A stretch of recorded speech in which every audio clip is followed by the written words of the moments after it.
Hey guys, we're Tim and Katie, and we spent the last 7 months converting this 2020 Ford Transit. Today we're going to give you a full tour and show you some of our favorite features that we put into this van. This van features undermount air conditioning, heated floors, recirculating shower, and custom cabinetry throughout. Solar panels, powerful alternator charging, and optional shore power fuel a 600 amp hour lithium-ion battery bank, allowing us to run all of our electrical appliances with ease off-grid. Come inside and check it out. I'm Nate Murphy, and I have literally just bought this van to show you how to build a van. We have made a really detailed course which will help you go from this to this. You will learn everything you need. We help you specify your electrical system, and you'll be able to access the community all building their own vans at the same time. As you can see, we chose to have a fixed bed, a fixed dinette, and a fixed shower in our van. It was very important to us to have a large kitchen area, so we built this large base cabinet. The top is made of butcher block, and then the base cabinet is all made out of Baltic birch. As you can see in our design, we created an angled entrance here, and that makes for ease of entry and exit out of the van, just because this is also the narrowest part of the van, seeing that the shower is here. We originally had it as a square piece or rectangular piece, and then we just found it really hard to get in and out, and we just kept hitting our legs, so we redid the whole thing and came up with this design, and we're really pleased with it. We chose the Kraus 15 by 20 stainless steel sink. We found it great because it's very deep and it fits all of our dishes and our pots and pans in there very easily. And then we also have this Kraus faucet with the extendable nozzle that we can use outside to rinse stuff off, and we also actually use this to fill our recirculating shower. More about that in a bit. Next to the faucet, we recessed our illuminated water pump switch, so we never forget to leave it on, or never forget to turn it off before we leave the van. And we also have our soap there. In this van, we installed a 20-gallon gray water tank, which is under the driver's side of the van. So that frees up a lot of space under the sink, and we use that for our garbage and other storage. Moving down the kitchen, we have our 12-volt fridge. So this is the NovaCool R4500. It has a lot of fridge space and a small freezer up top. We find it's really good at regulating the temperature, and we have tons of room in the fridge, like I said. The freezer is quite small, so if you're looking for things like big tubs of ice cream, you may have to look for another model.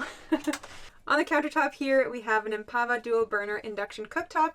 As you've noticed by now, we don't have any propane in the van, and that's because we didn't want to have to worry about another fuel source that we have to just take care of. And we have a large lithium battery bank, so we find it has enough power to power all of our needs in the van. To maximize use of this area on the cabinet in particular, we chose to do a push-to-open pantry design here. So it's got 3 levels, and we find that it stores our spices and our canned goods very well. Some people get concerned about push-to-open drawer slides in their vans because when you turn a sharp corner, sometimes the weight shifts backwards and then the drawer slides open. But this time we bought really heavy-duty push-to-open ones, so you have to put a bit of weight into it to actually get it to open, and we haven't had any issue with it opening on the road. Under the sink here is our garbage, our fire extinguisher, and our little broom. Other storage in the base cabinet we have is our cutlery drawer here with a custom divider that holds all of our utensils in place. And then more utensils. This one's a little bit deeper and also holds like our saran wrap and cooking goods. This deep drawer has all of our snacks, cereal, crackers, granola bars, things like that. And then the bottom one has our pots and pans. These big drawers have RV latches, 10-pound RV latches, which prevent them from opening when we're going down the road. Finally, the kitchen area, we have 2 overhead cabinets. Each has their own gas strut and RV slam latches. This is where we keep our Tupperwares and our plates and bowls. Moving on to the upper cabinets of this side of the van, we have 4 in total. First one has electronics. Then we have toiletries. And then we have Tim's stuff and my stuff. As you can see, we really prioritized having a lot of storage space in this van, and that's just to prevent clutter from accumulating everywhere. Obviously that is impossible to fully do, but at least we know everything has a home and there is space for it, at least somewhere in the van. Just as an overview, we built this van with 4 seasons in mind, particularly with us living in Canada. We used 1-inch XPS foam board on the floor for insulation and Havelock wool on the ceiling and walls. Havelock wool can be tricky to find in Canada, but we got ours from Performance House in Alberta. For framing, we secured 3/4-inch plywood to the walls using cross nuts, and then we built all of the cabinets ourselves using Baltic birch. The subfloor is also 3/4-inch plywood, and the flooring itself is sheet vinyl. Moving on to the recirculating shower, we went with the 24 by 32-inch shower pan and the Nautilus shower door. It is retractable. And then we used sheet vinyl flooring for the walls, and obviously it's super light and waterproof, and we like the look of it. The recirculating shower requires roughly 3 gallons of water, so it's great for saving energy and water in the van. So to fill the shower, we bring the sink faucet directly across the hull of the van and input it right into the pan. We turn the pump on, and when the water starts coming out of the shower head, we know that the loop is full and shut off the faucet. We are fortunate with our van layout that this bench seat can hold all of the components for the recirculating shower, and it makes it easy to switch out and clean the filters when needed as well. If you'd like to know more information about the recirculating shower, check out the links below for our ebook and our other YouTube videos on that. At the back of the van here, we have our bed. It is an RV queen, so it's a little bit shorter than a regular queen, but it is 6'3" in total from bump out to bump out. As you can see, we did build those into the van. The edges of the bump out also allow us to have our switches for a lot of the overhead lighting, as well as the heated floor and the LED strips. A bonus that we have in this van as well is air conditioning, and those vents are also on either side of the bump out, so we get nice cold air at night if it's quite warm. Tim is 6'2" and he can sleep comfortably here. I'm 5'7", so I don't have much of an issue anyways, but we like this design and we feel like it allows us to maximize the living space of the van versus sleeping lengthwise. This is the head of the bed, and we didn't put any overhead cabinets just to avoid hitting our heads when we are sitting up and laying down in bed. As you can see, we have the CRL half bunk slider windows at the head of the bed and at the foot of the bed. At night, we do crack these open and have our max air fan going, and that just allows circulation to occur and to minimize condensation on the windows. I'll show you guys some of the controls that we have on the rear of the bump out and also at the front of the bump out. So back here, we have the switch for the overhead lights. As you can see, it is on a dimmer. It's actually a 3-way switch, so you can control it from the kitchen area, but at night, we can control it from here and actually dim them down. So first thing in the morning and also before we go to bed, it's not blaring right in our eyes. Then we have chargers for our phones. So you just switch that outlet on and it's ready to charge. There's also a 12-volt charging port right there that you can plug into. At the front of the bump out, here we have the AC vent. So you can either have it fully open or closed. And then this is for the LED bump out lights. This switch is for the heated floors. And then here we have a switch for more USB charging. This switch is for the 12-volt heated floor in our center walkway area. We chose to put it right by the bed because we can flick it on in the morning, and then when we get up 5 minutes later, the floor is pretty warm and you can walk all over it. It's also really nice when you get out of the shower to have a nice warm floor to step onto. Next up, we have the dinette area, and we put a ton of work into this floating table. We really like that you can just swing your legs in and out and not worry about catching it on anything. Size-wise, Katie and I can both fit comfortably or sit comfortably here with full-size dinner plates, and we can both work on our laptops, but if we were going to do that more regularly, I would just rather set something up at the passenger swivel seat and have one person here, one person over there, just for a little extra space. The cushions on the dinette here are custom made by Katie's mom, Elizabeth, so huge shout out to Elizabeth and thank you. Also, there's a lot going on under each of the bench seats. So on this side, there is an air conditioning vent down under here, which so basically if you're hot in the summer, you want to sit in that seat there. It's a great spot. And then also under this bench seat is our pull-out toilet. We went with the Dometic 970 series cassette toilet, and the drawers mounted on 250-pound drawer slides. And then if you're over 250 pounds, the front of the drawer just takes some of the weight for you. And our idea with it was that, sure, if the van is private and empty, you could use the toilet here, but it's also easily removable so that you could lift it out, put it in the shower, use it there, and bring it back. And to us, ideally, you use facilities outside of the van as much as you can, but it's really nice to have it if you do need it. Lastly, we have some hidden storage underneath the dinette. This floor lifts off, and then you could store laptops or valuables, whatever you want under here. And it's also nice because you could access the wiring if there's ever an issue or if you want to add something down the road. Now, my favorite part of the van, the control panel. So if we were going to use the recirculating shower, basically what we would do is come and turn the pump and the UV light on. Then we would turn the inverter on, and we can select how long we want the hot water tank to heat up for. So we normally just put it on for 15 or we'll say 30 minutes, and we know that it'll be completely hot. If we're making breakfast or we're outside of the van and we come back, the hot water tank will be warm and the shower ready to go. At the top here, we have our Go Power 3000 watt inverter charger remote. So it just allows you to turn the inverter and the charger on and off and to monitor your current draw and the voltage. Next, we have the Seamarine Pico system, and we installed the 500 amp shunt and the ST107 tank monitoring device. So what that allows us to do is monitor the current draw of the batteries, the current charge, and the voltage. Next, we have our gray water and freshwater tank level senders hooked up to this unit, which is really nice. You can even set up an alarm, so if your gray water gets to 90% full, it'll set off an alarm and you know to dump it. I added a few temperature sensors throughout the van, so we have one on the outside, exterior, interior, and one back at the battery bank, and you can monitor that all through the Seamarine system. Then we also have the Seamarine inclinometer, which looks at pitch and roll.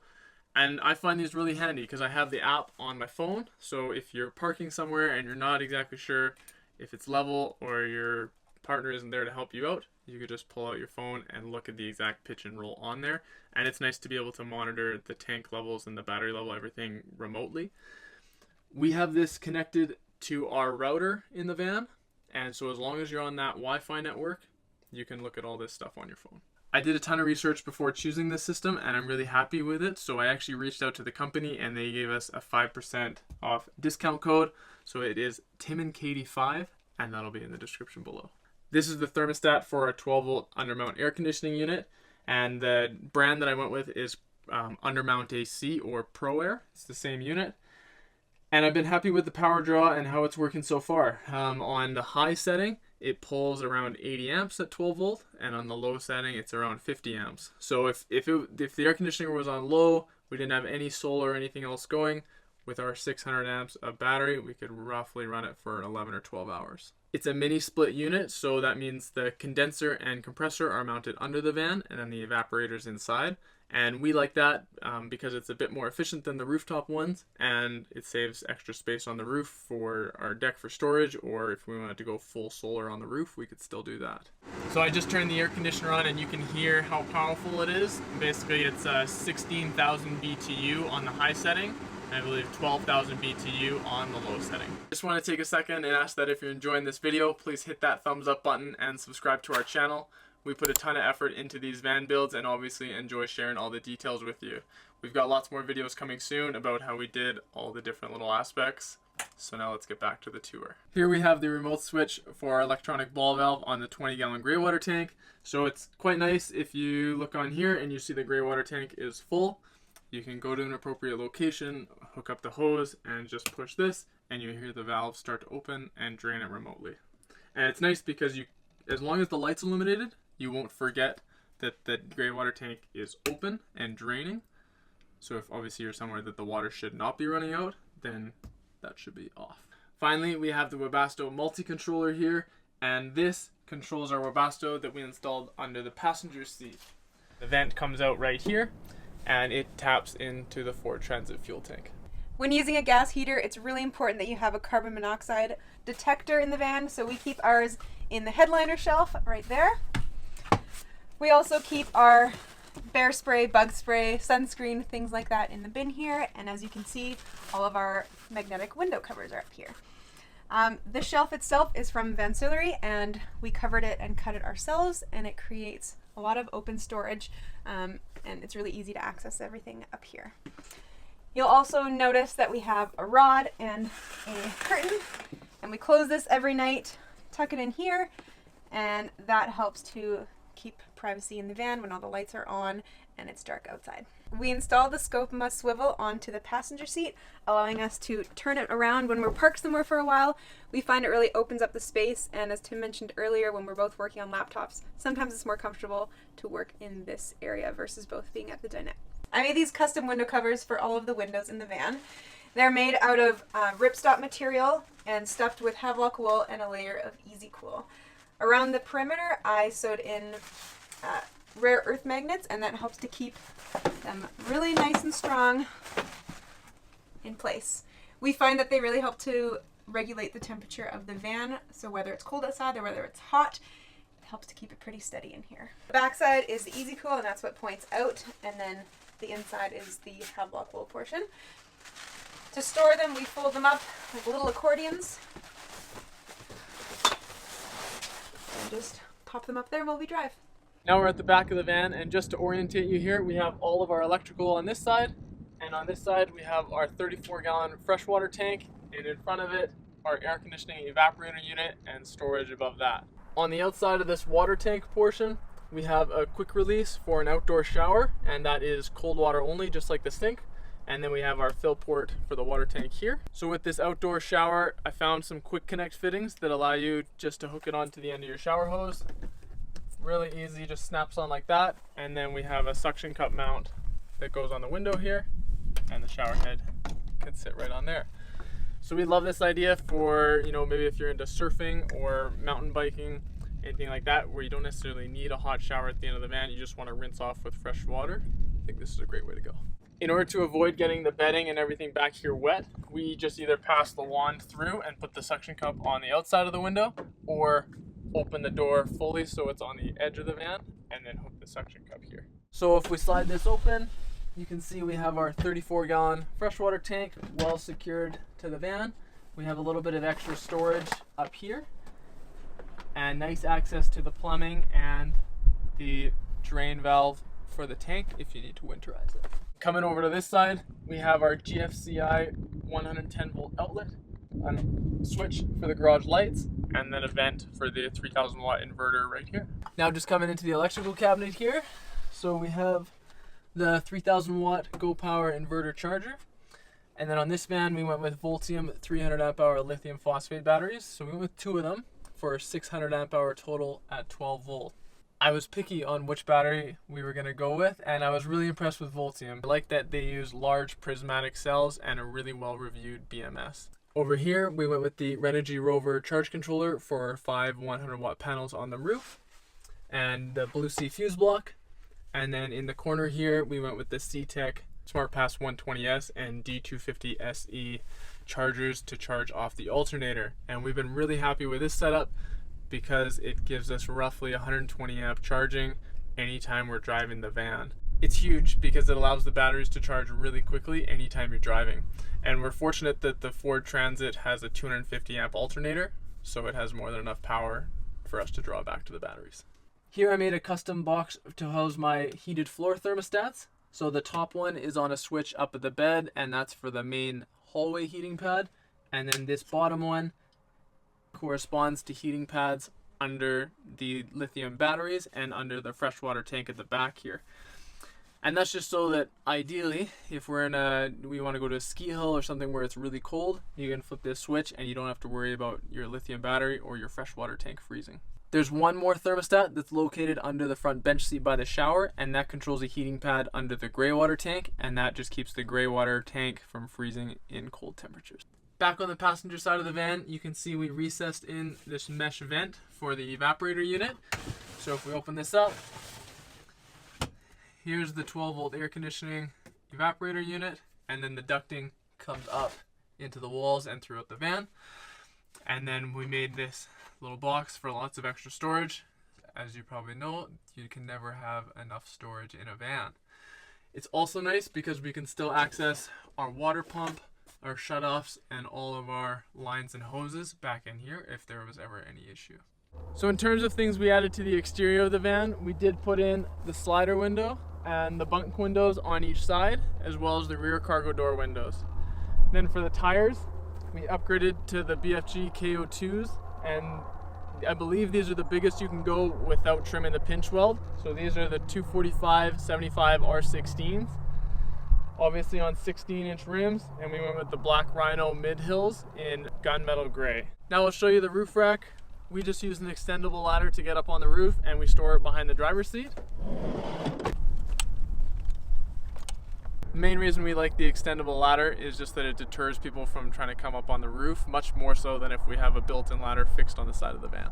Now up on the roof here, we have 5 100-watt solar panels, our max air fan, and in front of it, the Parsec Collie antenna for our Wi-Fi cellular router. At the back here, we went with composite fascia for our little deck storage area. Our supports are quite close together, which allowed us to use fascia rather than composite decking, and it's nice because it's much lighter and thinner as well. These boards could always be removed and 3 more solar panels could be added for a total of 800 watts if you preferred. But we do like the deck for occasionally coming and sitting up here, but also largely for storing stuff. We find it's really nice if you want to strap your paddle boards or anything else that can stay outside. It's nice to just have it up here. The roof rack itself is made out of aluminum angle and square tubing. I designed it and had a local fabricator make it for us.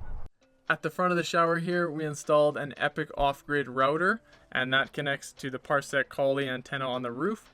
So this allows us to plug in a data or hotspot SIM card into the router and get high-speed internet in the van. When I tested it, speeds were roughly 60 to 80 megabytes per second, and it was great because you could connect to it with multiple devices and all share that high-speed internet. This was another product that I was really happy with, and I reached out to them and they hooked us up with a 10% off discount code. It's Trio Transit. That's it, guys. We hope you enjoyed this van tour. We're fortunate enough to have a 2022 Ford Transit waiting at home for us, so let us know in the comments below if you have any suggestions on how to modify or add to our future builds. Thanks for watching. Please hit that like button, subscribe to our channel, and we'll see you next time.